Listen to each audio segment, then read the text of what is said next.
அதிக மாசம் என்று அழைக்கப்படும் புருஷோத்தம மாதத்தின் 17ஆம் அத்தியாயமான 17ஆம் நாள் கதை இனிதே துவங்குகிறது. இன்று இளவரசியின் விதியில் ஒரு முக்கியமான தருணம் தீர்மானிக்கப்படவிருந்தது. ஆனால் இதை அறியாமல் அவள் காட்டில் தன் தோழிகளுடன் விளையாடுவதில் மும்முரமாக இருந்தாள். திடீரென்று அவள் தரையில் ஒரு மண்புழுவின் பையை கண்டாள். அதற்குள் அவள் 2 ஒளிரும் பொருள்களை கண்டார். ஆர்வத்துடன் இளவரசி ஒரு உறிஞ்சு குழலை எடுத்து அந்த ஒளிரும் பொருள்களுக்குள் முக்கினார். அடுத்து நிகழ்ந்த நிகழ்வு இந்த இளவரசியின் வாழ்க்கை போக்கையே முற்றிலுமாக மாற்றிவிட்டது. இந்த இளவரசி யார்? அவளுடைய எதிர்காலத்தை தீர்மானிப்பதில் இவ்வளவு முக்கிய பங்காற்றியது எது? புருஷோத்தம மாதமான அதிக மாசத்தின் இந்த புனிதமான நேரத்தில் பிறந்த பாகவத நூலின் 9ஆம் காண்டத்தில் 3ஆம் அத்தியாயத்திலிருந்து இந்த அழகிய கதையினை நாம் செவிமடுக்கிறோம். பகவான் ஸ்ரீ கிருஷ்ணர் கூறினார், வைவஸ்வத மனுவிற்கு ஷர்யாதி என்ற மகன் இருந்தான். ஷர்யாதி அரசனுக்கு சுகன்யா என்ற தாமரை விழி கொண்ட அழகிய மகள் இருந்தாள். ஒரு நாள் பிருகு முனிவரின் மகனான சவண முனிவர் அருகிலுள்ள தனது ஆசிரமத்தில் வசிப்பதாக அரசன் தீர்மானித்தான். இந்த மங்களகரமான நிகழ்விற்காக அவன் தன் மகள் சுகன்யாவை தன்னுடன் அழைத்து சென்றான்.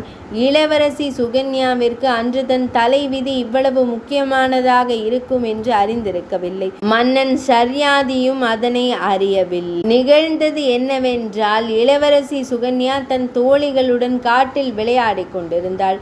தரையில் புதைந்திருந்த ஒரு சிறிய மண் மேட்டை கண்டால் அதன் உள்ளே மண்புழு துளைகளை போன்ற துளைகள் இருந்தன. அந்த துளைகளுக்குள் ஏதோ பளபளப்பாக இருந்தது. ஆர்வத்துடன் இளவரசியார் அந்த துளைகளில் ஒன்றில் தன் விழிகளை நுழைத்தாள். அவள் ஒரு வைக்கோலால் அந்த துளைகளை குத்தியவுடன் உள்ளிருந்து இரத்தம் வழிந்தது. உண்மையில் அந்த பளபளப்பான பொருள் மாபெரும் முனிவரான சவண முனிவரின் 2 விழிகளாகும். மேலும் இந்த மண்குழிக்குள் 24 முனிவர்கள் தவம் செய்து கொண்டிருந்தனர். இரத்தம் வருவதை கண்ட இளவரசி பதறி போய் நேரடியாக தன் தந்தையிடம் சென்று நிகழ்ந்ததை கூறினாள். அப்போதுதான் மன்னன் ஷர்யாதி தன் மகள் ஒரு பெரிய தவறை செய்துவிட்டாள் என்பதை அறிந்து கொண்டார். எனவே சவண முனிவர் இதற்காக மன்னிப்பு கேட்கும் ஒரு சாதாரணமான மனிதர் அல்ல என்பதை உணர்ந்து சிறிது நேரம் அமைதியாக இருந்துவிட்டு பின்னர் மன்னனிடம், மன்னா, உங்கள் மகளுக்கு திருமணமாகிவிட்டதா அல்லது இன்னும் திருமணமாகவில்லையா என்று வினவினான். சவண முனிவர் இந்த வினாவினை எழுப்பிய உடனேயே ஞானியான மன்னன் அதன் பின்னணியில் உள்ள அர்த்தத்தை புரிந்து கொண்டு தயக்கமின்றி உடனடியாக தன் மகளை சவண முனிக்கு திருமணம் செய்து வைக்க முடிவு செய்தார். இவ்வாறு மன்னர் தன் மகளை சவண முனிவருக்கு திருமணம் செய்து வைத்து சாபத்திலிருந்து அவளை காப்பாற்றினார். ஆனால் மன்னன் மகளான சுகன்யை மதுவிலிருந்து காப்பாற்றிய போதிலும் சவண முனிவருடனான திருமணம் சுகன்யைக்கு ஒரு சாபமாக அமையவில்லை என்பதை அறியலாம். ஏனென்றால் சுகன்யை மிகவும் அழகான இளம் பெண்ணாக இருந்தாள். ஆனால் சவண முனிவரோ மிகவும் வயதானவராக முதியவராக இருந்தார். பல வருட தவத்தின் காரணமாக அவரது உடல் நலிவடைந்தது போல் இருந்தது. ஓரிடத்திலிருந்து மற்றொரு இடத்திற்கு நகர்வதற்கு கூட அவரிடம் போதுமான சக்தி இல்லை. அவரது இயல்பும் எரிச்சலூட்டும் குணம் கொண்டதாக மாறியிருந்தது. ஆனால் தேவி சுகன்யா தன் கணவருக்கு அர்ப்பணிப்புள்ள ஒரு சிறந்த மனைவியாக இருந்தாள். தன் கணவரின் இயல்பை புரிந்து கொண்டு அதற்கேற்ப நடந்து கொள்ள தொடங்கினாள். மிகுந்த பக்தியுடன் அவருக்கு பணிவிடை செய்தாள். அவரது தேவைகளை கவனித்து கொண்டாள். மேலும் அவருக்கு பிடித்தமான வார்த்தைகளையே கூறலானாள். இப்போது காணுங்கள், தற்காலத்தில் இதை கருத்தில் கொண்டால் இந்த காரியம் எவ்வளவு கடினமாக தெரிகிறது அல்லவா? இது தேவி சுகன்யைக்கு இழைக்கப்படும் அநீதி என்று சிலர் கூறுவார்கள்.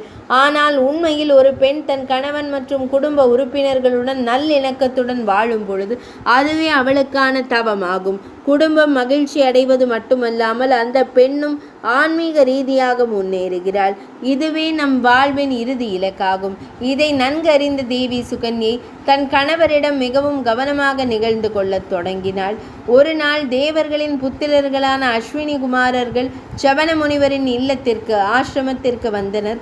சவண முனிவர் அந்த 2 அஸ்வினி குமாரர்களை முறையாக வரவேற்று பின்னர் அவர்களிடம் கிரகம் கிருஷ்யே சோமஸ்ய யக்மேவம் பிசாம்போ கிரியதம் என்ற ஸ்லோகத்தை கூறத் தொடங்கினார். யாகங்களில் படைக்கப்படும் சோமரசம் அருந்த உங்கள் இருவருக்கும் அனுமதி இல்லை. ஆனால் நான் உங்களுக்கு ஒரு பானை நிறைய சோமரசம் தருகிறேன். அதற்கு பதிலாக நீங்கள் என்னை அழகாகவும் புதிய யவனங்கள் நிறைந்ததாகவும் ஆக்குங்கள். இப்போது காணுங்கள், சவண முனிவருக்கு யவ்வனங்கள் தேவைப்படவில்லை.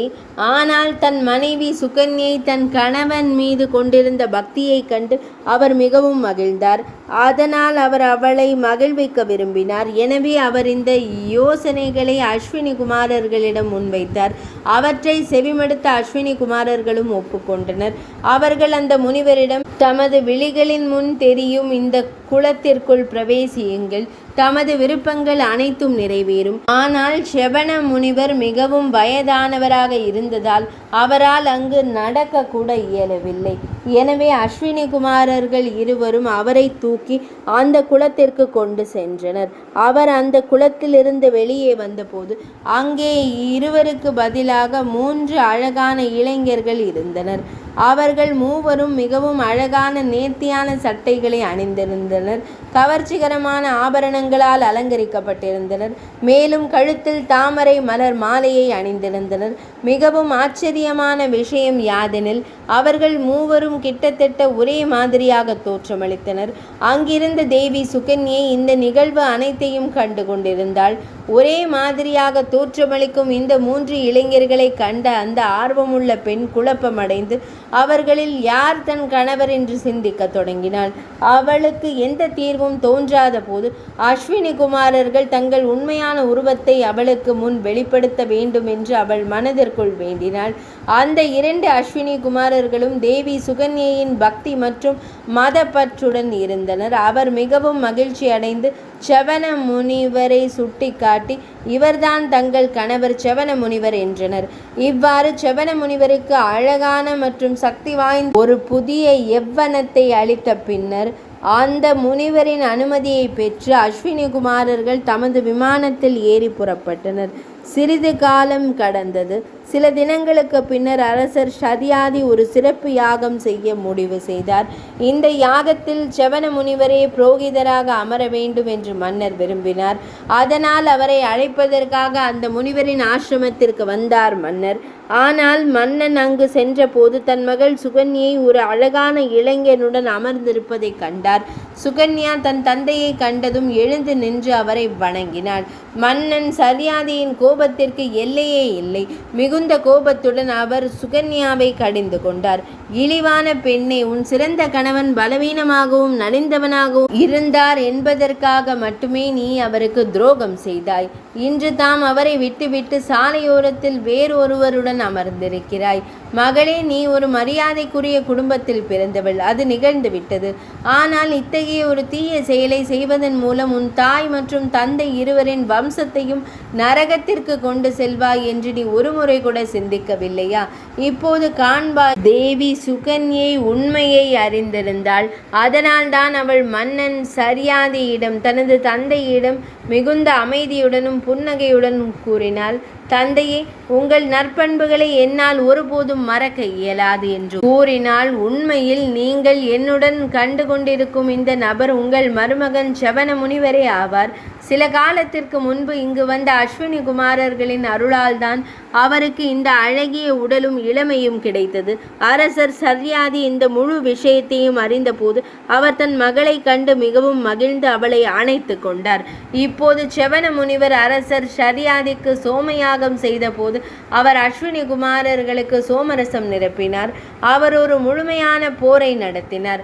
இப்போது காணுங்கள், சவண முனிவர் தேவர்களின் விதிகளை மீறி அஸ்வினி குமாரர்களுக்கு அமிர்தத்தை வழங்கியிருந்தார்.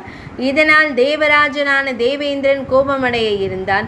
எனவே அவன் சவண முனிவரை தாக்க தனது வஜ்ராயுதத்தை ஏவினான். ஆனால் தேவராஜனான தேவேந்திரன் எதையும் செய்வதற்கு முன்பே சவண முனிவர் தன் தவ சக்தியால் இந்திர தேவனின் கரத்தினை தடுத்தார். இதனை கண்ட தேவர்கள் சவண முனிவரை அமைதிப்படுத்திவிட்டு அனைத்து யாகங்களிலும் அஸ்வினி குமாரர்களுக்கு அவர்களின் பங்கை வழங்க தயாரானார்கள். இன்றைய அதிக மாசமான புருஷோத்தம மாதத்தின் 18ஆம் அத்தியாயமான 18ஆம் நாள் கதை இனிதே நிறைவடைந்தது.